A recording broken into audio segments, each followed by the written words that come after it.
Bonjour à tous et à toutes et bienvenue à ce présent cours portant sur la didactique de la gestion. Le présent cours porte sur 40 heures, autrement dit des crédits.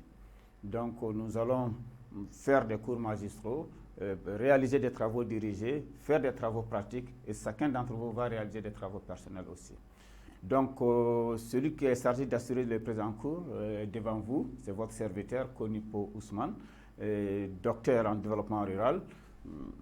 Voilà.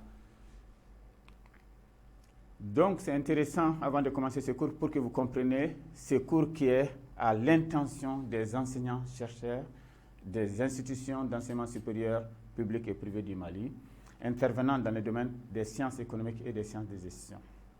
Qu'est-ce qui s'est passé dans notre pays? Donc c'est louable pour tout un chacun de savoir que de plus en plus, les sortants de nos IS ne sont pas compétitifs. Qu'est-ce qui nous a conduit à cela? Nous sommes passés du système des grandes écoles au système de l'université en relation avec le fait que de plus en plus, on avait d'étudiants et des gens qui finissaient le lycée et qui décidaient de passer à l'enseignement supérieur. Donc cet accroissement nous a conduit à avoir des grands effectifs. Deuxième point du contexte, c'est que cette massification a conduit à la dégradation progressive des enseignements. Et cette dégradation a conduit à son tour à la dégradation carrément de la qualité des universités et des écoles maliennes dans ce qu'ils produisent. Un troisième point, pourquoi encore cette formation? C'est qu'on a remarqué qu'au Mali, les enseignants du supérieur sont des techniciens, souvent de très très bons techniciens d'ailleurs, mais qui ont simplement soit le master ou le doctorat. Ça suffit pour vous mettre devant les étudiants. N'est pas enseignant qui le veut. Donc ça, c'est un autre point. Donc par rapport, c'est basant sur ces trois aspects déjà, l'État s'est dit qu'il fallait trouver une solution. Donc enseigner d'accord, la technicité d'accord, mais il faut aussi la capacité de passer les messages. Donc ce qui a amené l'État à transformer l'ancienne ISFRA, l'Institut de formation supérieure de formation et recherche appliquée, en UPI. L'ISFRA, il s'agit de l'ancienne école doctorale du Mali. Donc la mission, c'est de former les enseignants, chercheurs à mieux enseigner désormais les sciences économiques et les sciences de gestion. Alors, d'ici la fin de ce cours, qu'est-ce qu'on devrait pouvoir faire chacun d'entre nous, enseignants-chercheurs?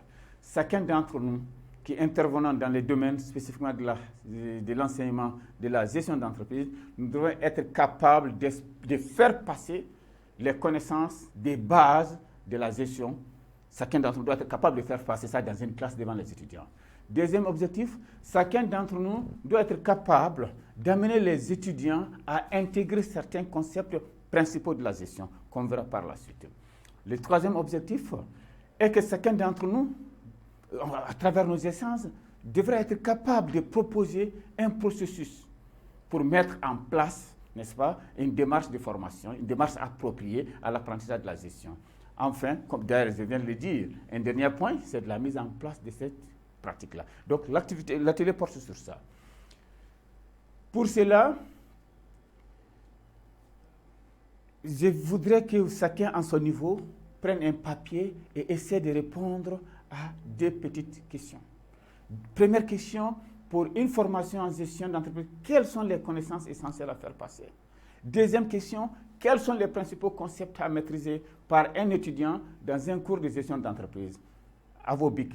Donc, j'espère que vous avez fini. Donc, on va continuer. Alors, j'aimerais aussi que vous me fassiez parvenir, sur le cours, vous avez un point qui est un forum, j'aimerais que vous me fassiez parvenir rapidement quelles sont vos attentes en venant à ce cours-là.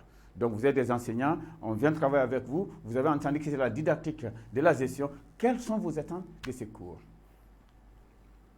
Donc voilà, une fois qu'on a dégrossi ces aspects-là, j'aimerais vous parler un peu du plan du cours. Le cours est organisé autour de trois chapitres.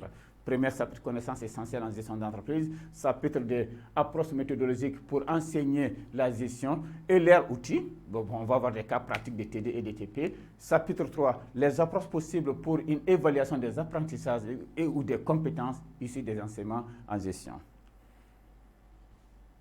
Chapitre 1, comme vous avez énoncé plus tôt, ça porte sur les connaissances essentielles à acquérir, à passer pour l'appropriation des savoirs sur la gestion d'entreprise. Donc, nous allons voir la notion d'entreprise, la notion de fonction, la notion de l'environnement d'une entreprise, les concepts de fonction, des cultures, la notion des concepts en fonction des cultures. Autrement dit, qu'on soit au Mali, on a une idée des concepts. Qu'on soit en Asie, on peut avoir une autre idée des concepts.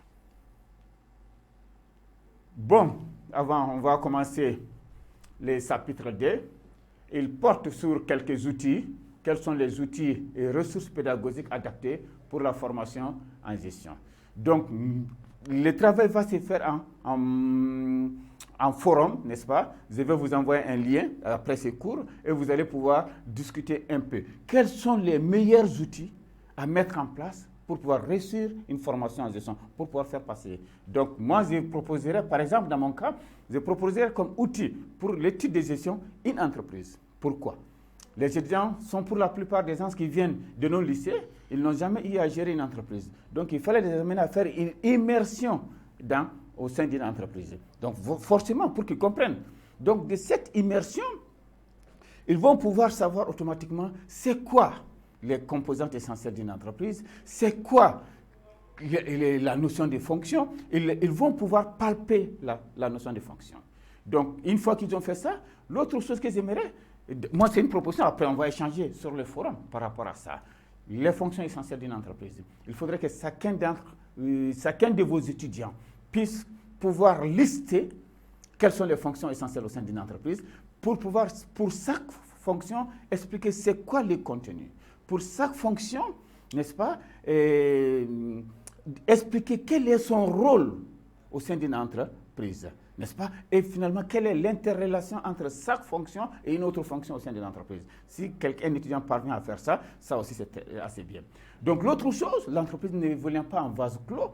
L'entreprise a un environnement intérieur et extérieur, donc surtout son environnement intérieur. Pour qui parle de gestion d'entreprise, ça ne s'agit pas simplement de s'arrêter au sein de l'entreprise. Il s'agit aussi de sortir.